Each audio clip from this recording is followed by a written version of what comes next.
السلام عليكم ورحمة الله وبركاته. الحمد لله والصلاة والسلام على رسول الله وعلى آله وصحبه ومن والاه أما بعد. Busco ayuda en el nombre de Allah, el Clemente, el Misericordioso.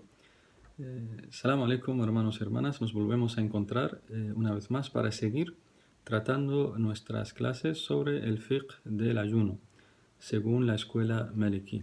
Y como siempre digo, estamos estudiando la famosa obra del Imam Ibn Abi Zayd al-Qayrawani titulada Ar-Risala.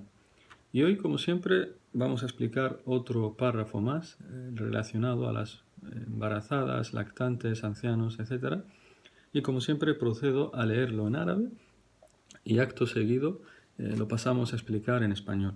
Dice el autor, que Allah lo tenga en su misericordia, قال المصنف رحمه الله تعالى: وإذا خافت الحامل على ما في بطنها أفطرت ولم تطعم وقد قيل تطعم وللمرضع إن خافت على ولدها ولم تجد من تستأجر له أو لم يقبل غيرها أن تفطر وتطعم ويستحب للشيخ الكبير إذا أفطر أن يطعم والإطعام في هذا كله مد عن كل يوم يقضيه وكذلك يطعم من فرط في قضاء رمضان حتى دخل عليه رمضان آخر ولا صيام على الصبيان حتى يحتلم الغلام وتحيض الجارية وبالبلوغ لزمتهم أعمال الأبدان فريضة قال الله سبحانه وإذا بلغ الأطفال منكم الحلم فليستأذنوا. Hasta ahí. Empieza el autor y nos habla de la mujer embarazada y nos dice وإذا خافت الحامل على ما في بطنها أفطرت ولم تطعم وقد قيل تطعم. Nos dice en primer lugar la mujer embarazada. ¿Cuál es su situación? Según la escuela Maliki, la podemos clasificar en tres situaciones a la mujer embarazada. La primera situación, que tema solo por su vida. La segunda situación, que tema tanto por su vida como por la de su hijo, por su feto. Y la tercera situación es que ella se sienta bien y solo tema por la situación, por la vida de su hijo. En las tres situaciones, la mujer embarazada está obligada a comer. Es decir, no tiene que arriesgarse y ayunar, sino comer. ¿Y qué hace? Recupera después de Ramadán. Después de Ramadán recupera todos esos días que ha comido, ya que la escuela Maliki dice que es una situación es como el enfermo. El enfermo en Ramadán, ¿qué hace? Si no puede ayunar algunos días, ¿qué hace? Pues come esos días y después de Ramadán recupera. Entonces, caso parecido pasa con la mujer embarazada en la escuela Maliki. Por tanto, esas son las tres situaciones de la mujer embarazada y en las tres situaciones come y recupera esos días después del Ramadán. Algunos sabios de la escuela Maliki dicen que además de eso tendría que alimentar en caso de que tema por la vida de su hijo. Y aquí el autor dice que es una opinión débil, la debilita el autor, el imam Ibn Abi Zayd al-Qayrawani. Después pasa el autor y nos habla de la lactante, de la mujer que está amamantando. Y nos dice وَلِلْمُرْضِعِ إِنْ خَافَتْ عَلَى وَلَدِهَا وَلَمْ تَجِدْ مَنْ تَسْتَأْجِرُ لَهُ أَوْ لَمْ يَقْبَلْ غَيْرَهَا أَنْ تُفْطِرَ وَتُطْعِمْ. Lo mismo, la mujer que amamanta o la lactante, también hay tres situaciones posibles. La primera, que tema por su vida. La segunda, que tema tanto por su vida como por el niño que está amamantando. Y la tercera situación es que ella te diga, yo me siento bien, yo puedo ayunar, pero temo por el niño, ya que si ayuno puede que mi leche se disminuya, etcétera, etcétera. Entonces, para las dos primeras situaciones, es decir, si teme por su vida o por su vida y por la de su hijo, también está obligada a ayunar, a comer, está obligada a comer.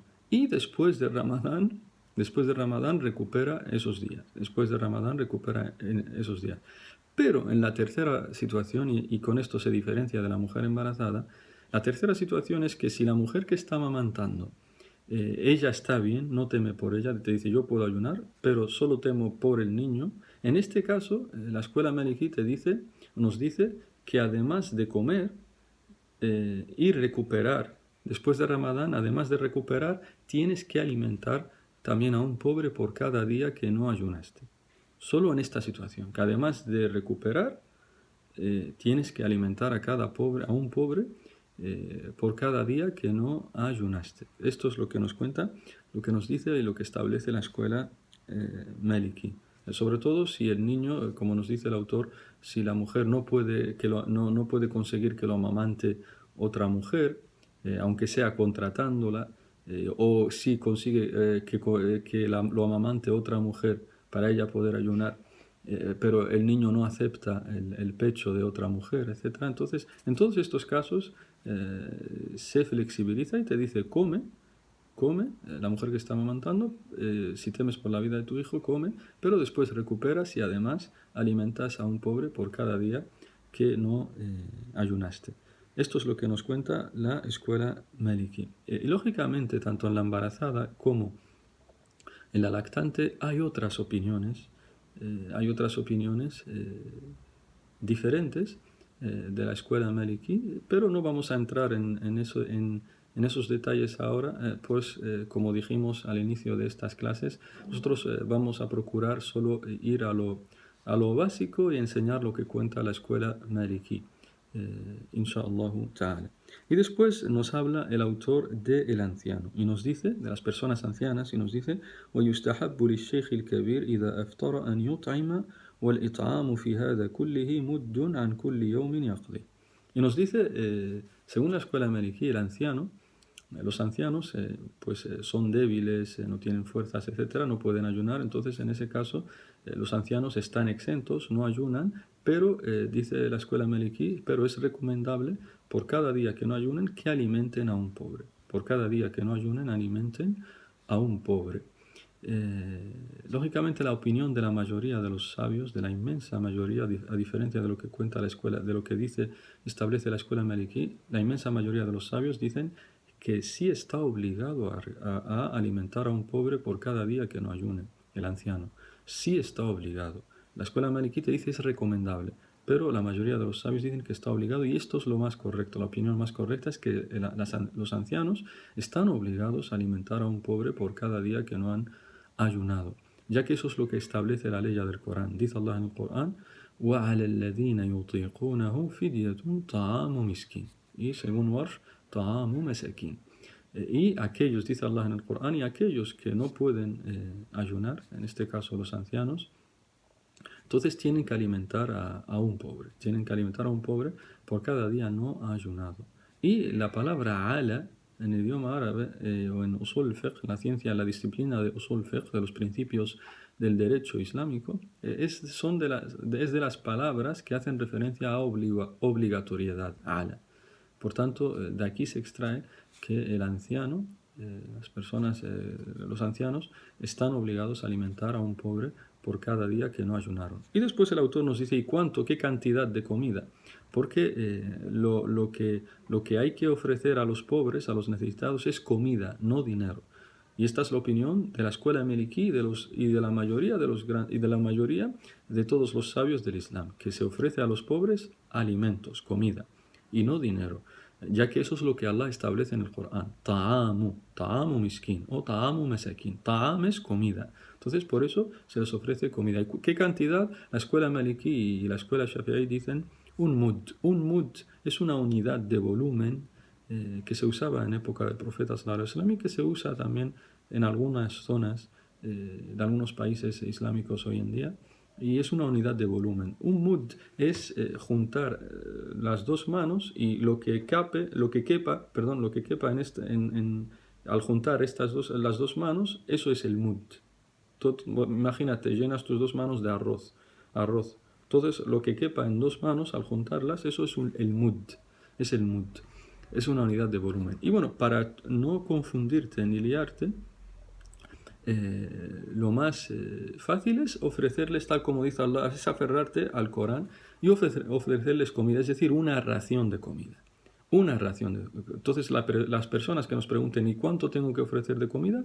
Les decimos, la persona que tenga que alimentar a un pobre por cada día que no ayune, por ejemplo, los ancianos o los que tienen una enfermedad crónica, es decir, no pueden ayunar, es una enfermedad crónica, en este caso alimentan a un pobre por cada día que no ayunan. ¿Cuánto? Con una ración de comida que les vaya a dejar satisfechos, que les vaya a saciar. Entonces, una ración de comida, eso es lo que se ofrece por cada día que no se ayune, es decir, las personas ancianas o los que tengan enfermedades crónicas. Y después nos dice: وكذلك يطعم من فرط في قضاء رمضان حتى دخل عليه رمضان آخر. Nos dice, del mismo modo, tiene que alimentar a un pobre por cada día que no ayunó, aquella persona que tenía días pendientes de Ramadán, pero llega el Ramadán siguiente y todavía no los ha recuperado, sin justificación alguna. No hablamos de quien estuvo enfermo, de la mujer que estuvo embarazada o dando el pecho, no. Alguien que tiene, por ejemplo, 5 días de Ramadán y llega Ramadán y todavía no los ha recuperado. Esta persona, dicen los sabios, y en especial la escuela Maliki y otros sabios también, dice la escuela Maliki, esta persona, si llega Ramadán y todavía no ha recuperado esos días pendientes, para empezar ha desobedecido a Allah subhanahu wa ta'ala, porque es una obligación.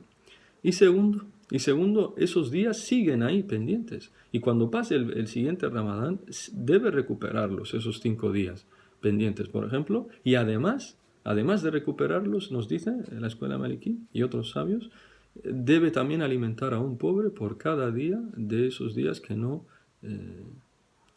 quedaron pendientes. Además de recuperarlos, es como que tiene que alimentar también a un pobre por cada día que no ayune. Todo ello porque lo dejó sin recuperar hasta que llegó el siguiente Ramadán. Y después el autor pasa a hablarnos de los niños y las menstruantes, las mujeres que están con la menstruación, y nos dice sobre los niños, dice: وَلَا صِيَامَ عَلَى الصِّبْيَانِ حَتَّى يَحْتَلِمَ الْغُلَامُ وَتَحِيضَ الْجَارِيَةُ. Nos dice que no es obligatorio para los niños y niñas ayunar, no están obligados a ayunar. Y cuando esto, ni tampoco las mujeres que están con la menstruación, tampoco están obligadas a ayunar.